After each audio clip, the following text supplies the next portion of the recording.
Assalamualaikum warahmatullahi wabarakatuh, sahabat YouTube semuanya, sahabat Matahari dari Barat. Apa kabar kalian semua? Mudah-mudahan senantiasa sehat selalu, bahagia dengan keluarga dan banyak rezeki. Amin. Ya. Ya, kita mengucapkan selamat kepada Pak Prabowo yang telah memenangkan sengketa di Pilpres ya. Nah, ini menjadi angin segar buat bangsa Indonesia, buat Republik Indonesia ya. Dimana kalau menurut saya pribadi ya, memang di antara calon yang ada itu, maka Prabowo lah yang punya apa ya, punya kans, punya kapabilitas untuk menjadikan Indonesia ini sejahtera. Kenapa saya bilang demikian? Karena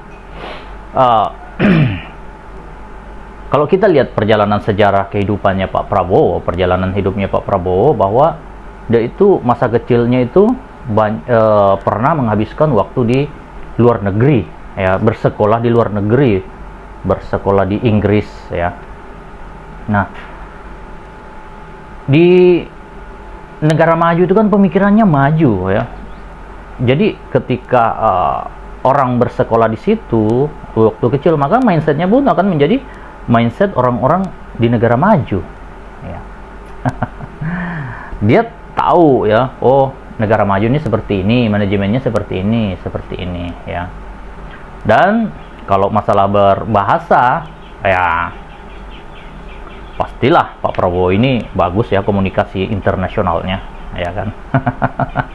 Jadi kalau misalnya melakukan lobby-lobby politik antar kepala negara, ya nggak usah ada orang ketiga, nggak usah ada penerjemah, mereka bisa berbicara secara empat mata, ya kan, bisa komunikasi langsung berbahasa Inggris, ya kan, membicarakan misalnya hal-hal yang secret lah, ya kan, namanya hubungan antar negara ya, dan bukan hanya akan jadi pencitraan ya, misalnya oh, misalnya presiden ini ketemu ini ya kan, di foto-foto salaman, pura-pura mulutnya komat kamit ya, baca mantra, seolah-olah gitu berkomunikasi ya kan, padahal nggak tahu bahasa Inggris.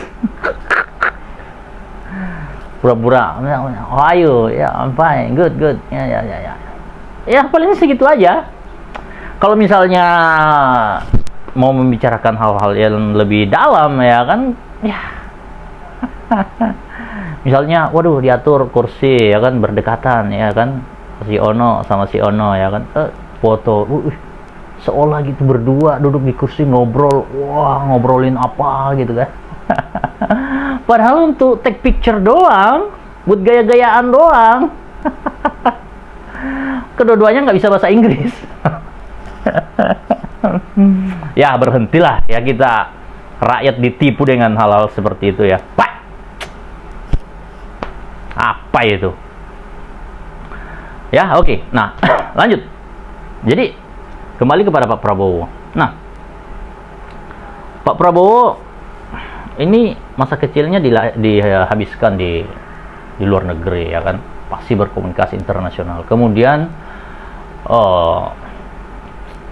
berkeliling beberapa negara ya kan, dia artinya dia punya pembanding antara negara satu dengan negara yang lain ya kan, dia punya literatur yang cukup lah ya kan untuk menjadi seorang pemimpin negara menurut saya, karena berdasarkan pengalamannya. Karena begini, saya terbuka wawasan bernegaranya itu, mengerti bernegara itu ketika saya berkunjung dari satu negara ke negara yang lain ya kan, beralih profesi satu ke profesi yang lain. Pak Prabowo ini luar biasa ya, dia berkeliling dunia, pasti berbahasa Inggris, terus beralih dari profesi satu ke profesi yang lain ya kan, dari TNI kemudian kepada pengusaha, kemudian ke politik. Wah, ini suatu yang luar biasa sekali, ini paket yang lengkap lah untuk menjadi seorang pemimpin ya, seperti itu ya. Nah, terus yang harus dibangun oleh Pak Prabowo Ya, apa saja sih untuk menjadikan Indonesia ini sejahtera, ya kan? Tentunya sumber daya alam yang melimpah di negara kita ini harus dikelola dengan baik, di-manage dengan baik, ya, di-manage dengan baik untuk menciptakan kesejahteraan. Artinya apa? Di-manage itu jangan cuma segolongan orang yang kenyang perutnya menikmati kekayaan alam Indonesia, ya, berperikemanusiaanlah, ya kan, di-share untuk seluruh rakyat Indonesia ini merasakan kesejahteraan, ikut menikmati kekayaan sumber daya alam yang ada di Indonesia. Ya. Oleh karena itu, ini satu poin saja yang saya usulkan kepada Pak Prabowo, ya. Pak Prabowo harus bekerja sama dengan Pak Panji Gumilang, ya, dalam hal pengembangan kapal penangkap ikan. Ya, ini baru satu poin, ya. Kenapa saya katakan demikian? Pak Prabowo harus memahami dan mengerti, ya, bahwa portofolio, ya, kekayaan laut kita itu cukup besar dan selama ini sepertinya belum memberikan dampak yang signifikan kepada pemasukan negara. Padahal itu lebih besar dari korupsi timah yang trending itu, ya kan? Itu lebih besar, ya. Jadi korupsi timah itu nggak ada apa-apanya, 200 sekian triliun itu nggak ada apa-apanya, ya, dibandingkan dengan kekayaan laut yang dikorupsi oleh oknum, tentunya oknum. Ya, kenapa saya katakan dengan demikian? Saya ini punya pengalaman pribadi, ya. Saya, ya, melalui agensi, ya, saya tidak tahu juga, ya, kenapa bisa terdampar di situ. Tiba-tiba saya join di kapal ikan di Natuna, ya, kapal penangkap ikan. Dan itu kapal penangkap ikan itu punya Thailand. Masuk ke Natuna, kita dinaikkan ke situ, ya, kemudian kita menangkaplah ikan di perairan Natuna. Kemudian setelah itu dibongkar, dibawa ke Thailand dengan lancar sekali. Kadang-kadang kita bertemu dengan penjaga laut, ya. Penjaga laut, ya. Ya, saya tidak mau sebutkan penjaga laut itu institusinya apa saja. Yang jelas kita hanya naik, ya kan, ngobrol-ngobrol sebentar, ya kan, kasih nomor agen, dia telepon, udah selesai, lepaskan, bebas lagi menangkap. Dan itu bukan cuma 1-2 kapal ikan, ya, ribuan kapal ikan. Sekali lagi saya udah pernah bahas sebelumnya, ribuan kapal ikan itu menangkap di perairan Natuna. Dan saya dengar juga dari kawan bahwa banyak juga yang di Halmahera sana, ya kan, di Papua sana banyak itu kapal-kapal Thailand itu. Nah, di Natuna aja ini ribuan, apalagi, ya, di sepanjang perbatasan negara kita, ya. Nah, ini kan luar biasa sekali. Jadi kalau sepanjang Sungai Patani itu, waduh, kapal penangkap ikan semua itu, dan rata-rata itu ada orang Indonesianya, ya. Kadang kalau misalnya saya sampai Thailand itu untuk bongkar hasil tangkapan itu, sampai berapa palka, berapa berton-ton gitu kan, berpuluh-puluh ton itu kita naikkan. Kita reunian dengan sesama orang-orang yang ikut bekerja di situ, ya, orang Indonesia. Oh, banyaklah, ada orang Sumatera, ya kan, ada orang Lombok sana, NTT, ya, banyak teman-teman saya tuh, ya, ketemu di situ, kita reunian, ya kan. Wah, jadi fungsinya kita itu di sana sepertinya cuma formalitas aja, bahwa di situ ada orang Indonesianya di kapal itu. Tahu-taunya yang punya kapal ikan itu adalah orang Thailand, kaptennya orang Thailand, mesinnya orang Thailand, dan kru-krunya adalah kebanyakan orang Myanmar, ya, Kamboja, ya. Nah, seperti itu. Jadi ini berlangsung sudah puluhan tahun. Saya aja itu naik di kapal itu tahun 2010, ya. Dan sebelum-sebelumnya itu sudah teman-teman saya cerita dari sekian tahun dia sudah bekerja di situ. Artinya itu sudah terjadi puluhan tahun saya tidak bilang pencurian ikan, ya, tapi penjualan ikan. Karena kemungkinan besar oknum itu menjual ikan-ikan itu. Kenapa? Karena orang yang tangkap dilihat-lihatin aja, bukannya pantai itu tidak ada penjaganya, laut itu ada penjaganya, tapi ya tahu sendirilah kenapa saya bilang penjualan ikan. Maka ya coba sajalah periksa ya sekitar kapten-kapten kapal penjaga laut itu yang bekerja di perairan Natuna itu, yang menjaga itu baik dari institusi manapun ya kan, mulai dari tahun 2005 ya kan sampai saat ini ya kan, siapa saja yang pernah menjadi kapten yang beroperasi di sana ya kan, bertugas untuk menjaga ya perbatasan laut Natuna itu, coba cek ya siapa saja list itu, kapten ini. Saya yakin mereka semuanya kaya raya. Saya yakin. Saya yakin mereka semua kaya raya. Ya. Pemerintah pusat nggak tahu ini. Saya sih apa ya? Percuma ya. Ada intel ya kalau nggak tahu ya. Jadi ini korupsi timah itu nggak ada apa-apanya dibandingkan dengan korupsi yang terjadi di laut. Korupsi ikan ya. Mungkin Pak Prabowo nggak tahu ya, makanya saya kasih tahu, saya bongkar sekarang ini. Pak Prabowo, korupsi ikan itu lebih besar daripada korupsi timah. Saya melihat dan mengalami sendiri. Nah, oleh karena itu kita melihat bahwa Al Zaitun ini membangun galangan kapal penangkap ikan yang besar, yang bisa mengalahkan kapal-kapal penangkap ikan Thailand ya, tetapi malah disegel oleh pemerintah Indramayu. Aduh, kacau ya. Mungkin gara-gara perbedaan pandangan politik. Nah, saya yakin dengan terpilihnya Pak Prabowo ini, di mana kita ketahui bahwa berapa itu 96% ya kemenangan Pak Prabowo di Al Zaitun.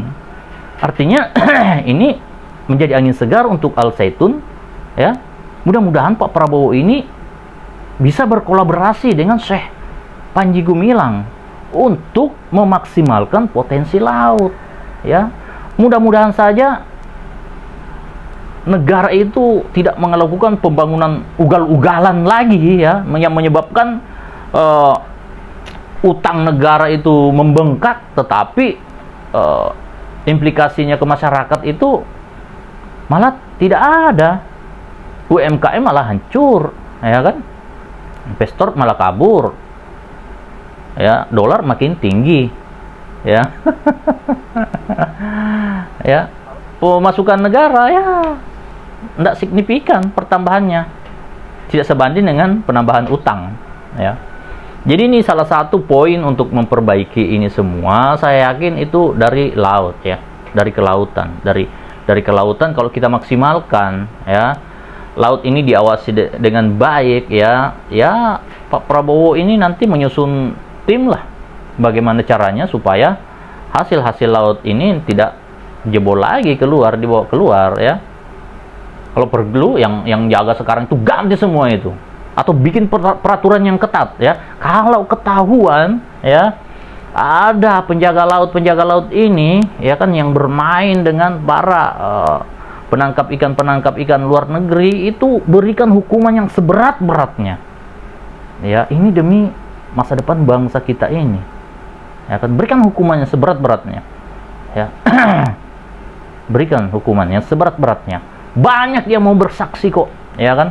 Saya kira kalau misalnya Pak Prabowo ya mengundang ke istana misalnya orang seperti saya, atau mengumumkan ya siapa saja yang pernah ya kan bekerja di kapal ikan di Natuna, untuk ketemu dengan Pak Prabowo untuk bersaksi bahwa iya betul ada pencurian ikan yang masif di sana ya kan.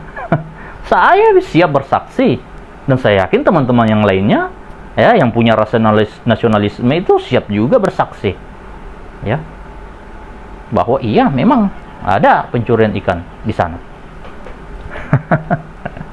Jadi ini harus kita sikapi dengan sangat positif ya kemenangan Pak Prabowo ini ya.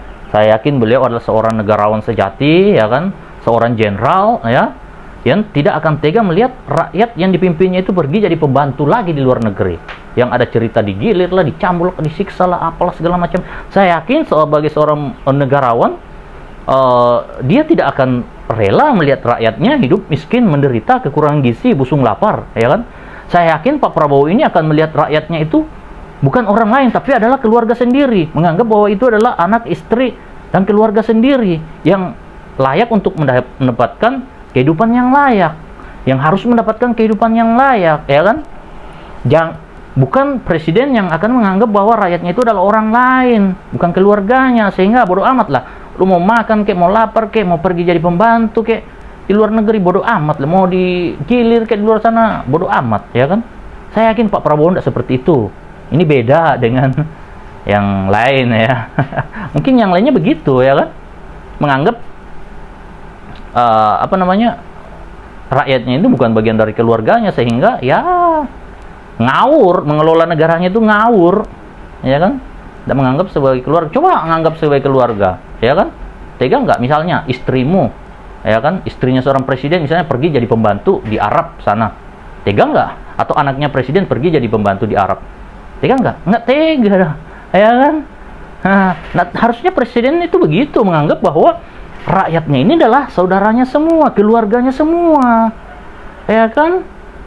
Yang coba kalau misalnya ada yang dicambuk, digilir apa, aduh, presiden. Kenapa saya bilang begitu? Karena kita ini negara kaya, ya. Kalau misalnya negara kaya tapi rakyatnya miskin, menderita, pergi jadi pembantu di luar negeri, itu adalah merupakan wujud dari ketidakbecusannya seorang presiden itu memanage negaranya, memanage kekayaan negaranya, sehingga kekayaan negaranya itu dicuri oleh negara lain, sehingga membuat negara lain itu lebih sejahtera masyarakatnya, sedangkan rakyatnya sendiri itu menderita, ya. Nah, saya berharap kita jangan lagi lah mendapatkan pemimpin-pemimpin yang bodoh seperti itu, ya. Kita mendapatkan pemimpin yang menganggap bahwa rakyatnya itu adalah bagian dari keluarga besarnya, ya, yang harus dijaga kehormatannya, ya. Nah, saya menaruh harapan besar kepada Pak Prabowo karena saya tahu bahwa darahnya itu Indonesia banget, ya. Nyawanya, raganya itu untuk Indonesia. Dia ingin mati untuk Indonesia, ya. Dia ingin mengangkat harkat dan martabat bangsa Indonesia supaya tidak diperlakukan, diinjak-injak oleh bangsa lain, ya kan? Pak Prabowo pernah bercerita bahwa di luar negeri, ya, dia pernah dikatakan, hey, your people lives on trees, ya kan? Orang-orang kamu tinggal di pohon-pohon, ya kan? Nah, itu menjadi cambuk buat Prabowo, menjadi semangat bahwa saya harus jadi presiden. Saya akan rubah persepsi mereka itu bahwa, oh, sekarang rakyatku tinggal di istana nih, ya kan? Seperti itu. Mudah-mudahan seperti itu. Kalau sama saja Pak Prabowo, aduh, mending kemarin nggak usah nyalon jadi presiden. Kalau misalnya sama saja kepemimpinan Pak Prabowo nanti ini masih banyak juga orang miskin, masih banyak juga korupsi, ya, terus masih banyak juga rakyat yang jadi pembantu di luar negeri, aduh, mending kemarin nggak usah nyalon deh, ya kan? Ya, oke. Mudah-mudahan ya segera, ya, jika timnya Pak Prabowo melihat channel ini, ya kan? Dan saya harap juga teman-teman yang menonton channel ini subscribe, ya, like dan share sebanyak-banyaknya supaya semakin besar channel kita ini untuk memotivasi pemerintah agar bangsa dan negara kita ini lebih berkembang dengan lebih baik, menjadi negara yang maju, negara yang hebat, ya kan? Seperti itu. Nah, mudah-mudahan Pak Prabowo dan Pak Panji Gumilang ini segera bertemu untuk membicarakan, ya kan, hal-hal besar tentang negara ini, ya, supaya bisa dibangun galangan kapal yang banyak untuk, ya, menangkap ikan-ikan, ya, yang ada di Indonesia ini, ya kan. Nah, Al Zaitun ini sudah memulai, sudah punya galangan kapal, ya kan, tapi disegel oleh pemerintah Indramayu. Tapi saya yakin dengan menangnya Pak Prabowo, di mana Pak Panji Gumilang dan Al Zaitun adalah pendukung Pak Prabowo, ya kan, hat-trick di Al Zaitun, maka saya yakin Pak Prabowo akan mendukung program-program Al Zaitun, untuk menuju Indonesia yang lebih maju dan lebih baik. Amin. Cukup dari saya. Assalamualaikum warahmatullahi wabarakatuh.